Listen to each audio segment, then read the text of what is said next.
Hello everyone, welcome to iPlus Education. This is Syed Ismail. In this video tutorial, I am going to discuss equations that are reducible to exact differential equation. Now let us see equations reducible to exact differential equation. If the given equation, that is mdx plus ndy equal to 0, we have this equation. If this equation is not exact, by verifying its condition, that is dou m by dou y equal to dou n by dou x, then it can be made exact by multiplying a suitable function. So here we have to multiply a suitable function to mdx plus ndy so that it become exact. So that suitable function is known as integrating factor, denoted as if. Now we have certain rules to convert non-exact equation to exact equation. First we have rule 1. If this m and n are homogeneous functions, so if both of them are homogeneous functions, that is each term of those equations are having same degree, then those equations are called homogeneous equation.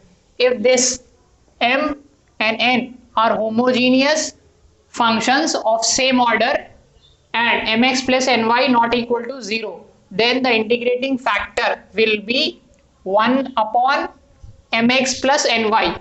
So if we have given mdx plus ndy equal to 0, if it is not exact and m or n are homogeneous function, then we'll multiply this integrating factor to this mdx plus ndy equal to 0 so that it will become exact equation.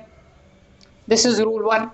Now the next rule is, if mdx plus ndy equal to 0 is of the form y into f1 of xy plus x into f2 of xy, that is if this equation, that is mdx plus ndy, is of this form, that is y into a function of xy, x and y should come together and we have x into function of xy.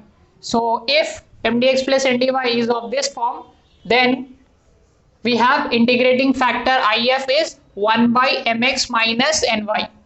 So the suitable function that can make this mdx plus ndy exact by multiplying this integrating factor, and this value should not be equal to 0. If it is 0, then this will become infinite. So integrating factor will become infinite if this value is 0. That's why we have to use this condition, mx minus ny should not be equal to 0. But we'll use this integrating factor. The given equation should be of this form, that is we have to take this xy and xy function should be there. Now this is the rule number 2. Next we have rule 3. For mdx plus ndy equal to 0 equation, if this is not homogeneous function, not of this form, then we'll check this dou m by dou y minus dou n by dou x upon n. We evaluate this function. If this is a function of x alone, say f of x, after evaluating this, if we are getting a function of x alone, we call that as f of x. Then the integrating factor will be e power of integration f of x dx. First we have to evaluate this. After evaluating this, if it is a function of x, we call that f of x and we'll find out integrating factor. We'll multiply this if to this mdx plus ndy equal to 0, then it will become exact. Similarly, rule 4 is similar to that of 3. For this mdx plus ndy equal to 0, if this is not exact, we'll convert this to be exact by evaluating dou n by dou x minus dou m by dou y upon m. Here m is there, here we have n is there. N, here we have m.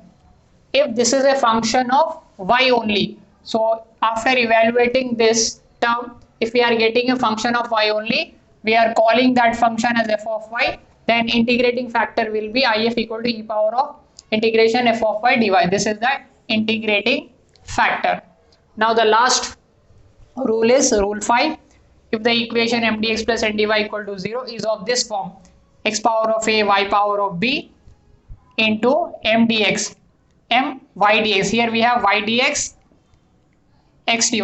So with y we have x, with x we have y. Similarly x power of c, y power of c. Here we have xy, xy. Power are different. Here we have ab, here we have cd. Same, y dx, x dy.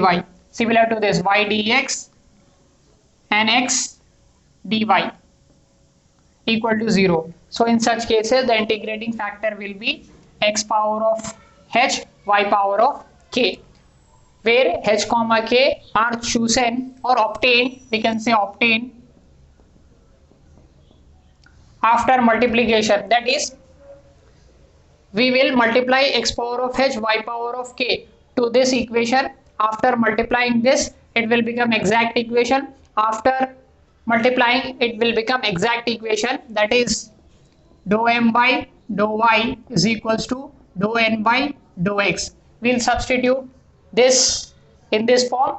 We'll equate the corresponding coefficients. We'll get the value of h and k.